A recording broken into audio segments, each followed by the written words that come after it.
Hello po, good evening. Good evening internet. Andito na naman ako. Meron akong bagong assemble or gawa. Yung arm score ko, ginawa kong PCP. I'm sure nakita nyo na yung video na to, yung accuracy niya. 29 yards. Mag-try pa tayo. Next video, mag-try pa tayo ng iba pang pellets. Hanap tayo ng kanyang gustong pellets talaga. Sa ngayon, i-explain ko lang sa inyo yung ginawa ko dito. Arm score to, ginawa kong PCP. Di na ako gumamit ng offset tsaka battle tank. Kinuha ko yung idea na to sa Benjamin Maximus. So gumamit ako ng T6 6061 alloy tube, long tank. So yung tangke nito, isang buo yan talaga, walang dugtong, para matibay, tsaka less dugtong, lesser chances of leak or singaw.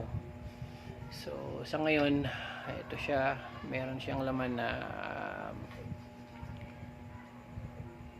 mga 1700 psi. Ang maximum fill nito is 3000 psi. Kaya nito umabot ng mga 45 shots, good shots. Medyo matipid talaga. Regarding sa accuracy, gawa pa tayo ng iba pang video gamit ang iba pang pellets.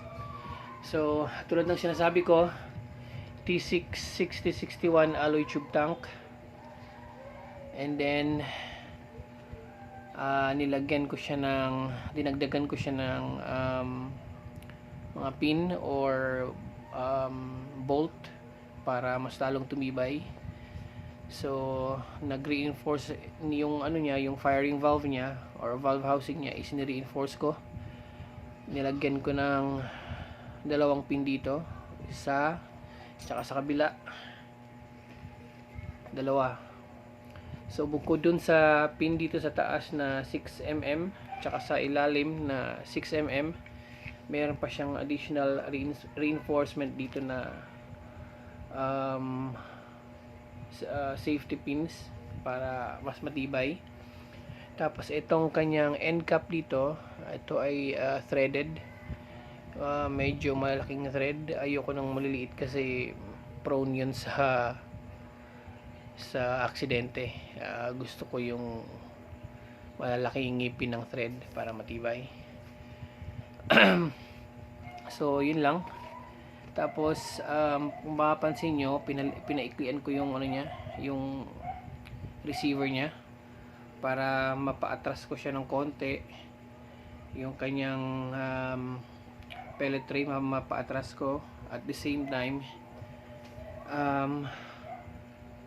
mas poging tingnan, kasi yung original nito is itong pellet tray nya, mga banda yan dito, mahaba, sobrang haba ng airgun. So ang ginawa ko, inatras ko ng konti, pinutulan ko, tapos mapapansin mo, ito yung original na butas para sa bolt ng kanyang bat, pero ngayon meron siyang bago ito. So ganyan. Tapos ang kanyang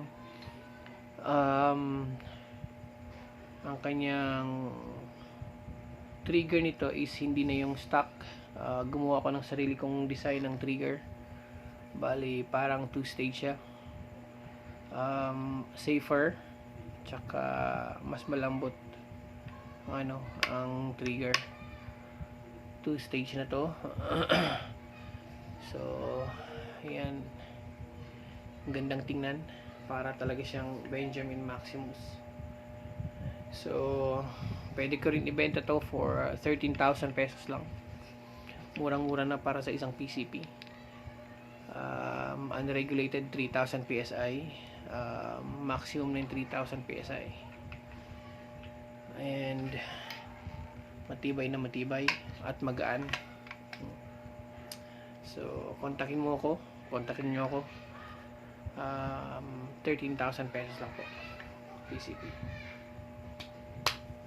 Oh, and shout out pala kay Danny Macalbog from Lambayong, Sultan Kudarat. Siya ang kauna-unahang nagpa-shout out, first ever sa mga videos ko. So shout out sa iyo, sir Danny Macalbog. Magandang gabi sa iyo. Salamat sa panonood. Bye bye.